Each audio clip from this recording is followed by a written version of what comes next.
یہ عمل کے حساب سے نیا ہے، باقی اس کی جو ہے مشروعیت اللہ کے نبی صلی اللہ علیہ وسلم کے دور میں ہو چکی ہے. خود اللہ کے نبی صلی اللہ علیہ وسلم 3 دن جماعت کے ساتھ تراویح پڑھا چکے ہیں، ایسی جماعت کے ساتھ جس میں کوئی اور سے الگ سے کوئی نماز نہیں پڑھ رہا تھا. لیکن اللہ کے نبی صلی اللہ علیہ وسلم نے یہ سلسلہ روک دیا، ایک معنی تھا وہ کہیں یہ چیز واجب نہ ہو جائے.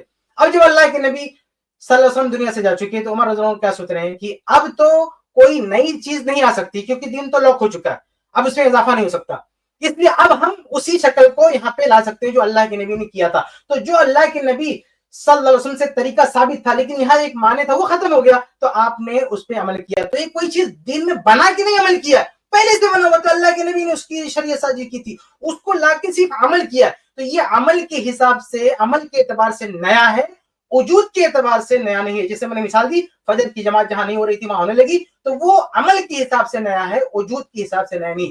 تو اسلامک ٹرم میں جب بدعت کہتے ہیں تو اس چیز کو جو وجود کے حساب سے بھی نیا اور عمل کے حساب سے بھی نیا. لیکن جو اللہ کے نبی نے بتایا ہے اور کسی وجہ سے عمل نہیں ہو رہا، اس کو اگر ہم عمل کروا رہے ہیں تو وہ تو احیاء سنت ہے، سنت کو زندہ کرنا ہے، سنت پہ عمل کرنا ہے. وہ بدعت نہیں ہے، وہ سنت ہے. ٹھیک ہے. اور بلکہ میں ایک آخری لائن بولتا ہوں کہ عمر رضی اللہ تعالیٰ کا یہ کہنا، یعنی کہ یہ تراویح کو اللہ کے نبی کے طریقے پر اس کو رائج کرنا، اس میں ایک اعلان ہے، ایک تنبیہ ہے، ایک تعلیم ہے اور ایک میسج ہے کہ دین میں بدعت ایجاد کرنے کی گنجائش نہیں ہے. آپ نئی چیز نہیں لا سکتے. کیونکہ عمر رضی اللہ تعالیٰ نے جماعت کروائی تو یہ سوچ کے کہ اب کوئی نئی چیز نہیں آ سکتی. اللہ کے نبی صلی اللہ علیہ وسلم نے بند کروا دی کہ کوئی نئی چیز نہ آ جائے، مطلب ایک اور حکم نہ آ جائے کہ واجب ہو جائے. لیکن عمر رضی اللہ تعالیٰ کا عقیدہ یہ کہ اب کوئی نئی چیز نہیں آ سکتی ہے، اس لیے اس کو ہم جماعت سے پڑھیں گے. تو ان کا جماعت سے پڑھنا تو یہ اعلان ہے کہ اسلام میں کوئی نئی چیز نہیں آ سکتی. جو حدیث اس بات کی دلیل ہے کہ نئی چیز کی کوئی گنجائش نہیں ہے، حیرت کی بات ہے کہ اسی کو پڑھ کے آپ کہتے ہیں کہ بدعت ایجاد کرو. تو یہ جو کچھ ہے نا، نعم البدعۃ ھذہ نعمت البدعۃ ھذہ، یہ عمل کے حساب سے نیا کہا گیا، وجود کے حساب سے نیا نہیں کہا گیا. ٹھیک ہے جی. اب آپ بولیے کیا بولیں. جو آپ نے مثال دی نا شیخ، سمجھنے والوں کے لیے بہت اچھی مثال، وہ فجر والی مثال. کاش کے اوپن میں مائنڈ سے پوچھ رہا ہوں محدثین نے جو تقسیم کاری کی ہے وہ غلط کی ہے کیا؟ کیا چیز؟ ارے بھائی اتنا دیر سے جو تقسیم کاری، ارے بات سنو نا یار، محدثین نے جو تقسیم کاری کی ہے وہ غلط کی ہے کیا؟ اللہ کے نبی نے جو فرمایا، اللہ کے نبی نے جو فرمایا، ارے بھائی تم زیادہ سمجھنے والے ہو حدیث کو یا محدثین سمجھنے والے ہیں؟ کلو بدعت ضلالہ، جو اللہ کے نبی نے فرمایا. محدثین سمجھنے والے زیادہ یا آپ ہیں؟ آپ کل کے پیدا ہوئے ہو. جیسے آپ سوال کر رہے تھے میں بھی سوال کر رہا ہوں. اللہ کے نبی نے میرے جو فرمایا، سوال کا جواب دیجیے نا آپ. آپ ہی کے سوال کا جواب، آپ ہی کے سوال کا آپ جواب دے حدیث رہا ہوں. مت سنائیے، محدث کا قول پیش کریے. آپ زیادہ حدیث کو نہیں سمجھتے، آپ کی دلیل نہیں عقل آتے ناقص ہے، آپ کی عقل ناقص ہے، آپ صحیح نہیں ہے ہمارے نزدیک، آپ حدیث صحیح آپ نہیں کے ہے ہمارے. نزدیک دلیل نہیں ہے، حدیث آپ کے نزدیک دلیل نہیں ہے.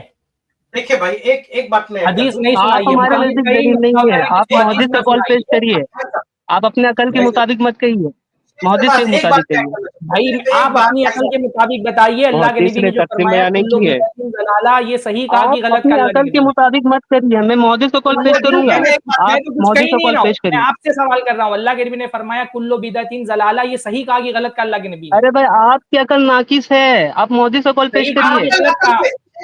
ابھی تو میں ارے بھائی آپ کی پیشی عقل نہیں کر سے رہا ہوں، کوئی میں کہہ رہا ہوں اللہ کے نبی نے فرمایا کلو بدعت ضلالہ، یہ صحیح کہا اللہ کے نبی نے کہ غلط کہا ہے؟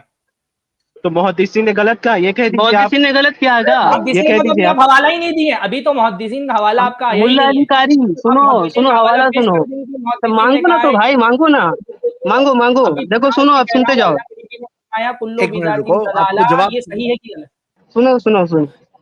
ملا علی قاری امام شافعی لکھ رہے ہیں، ٹھیک ہے، امام شافعی لکھ رہے ہیں بدعت کی تقسیم، ملا علی قاری لکھ رہے ہیں، علامہ اسماعیل حقی لکھ رہے ہیں، امام جرجانی لکھ رہے ہیں. بتاؤ ان لوگوں نے غلط کیا کیا تقسیم؟ کیا آپ ان سے زیادہ علم والے ہیں؟ کیا ان لوگوں نے کہا کہ دین میں بدعت ایجاد کرنا جائز ہے؟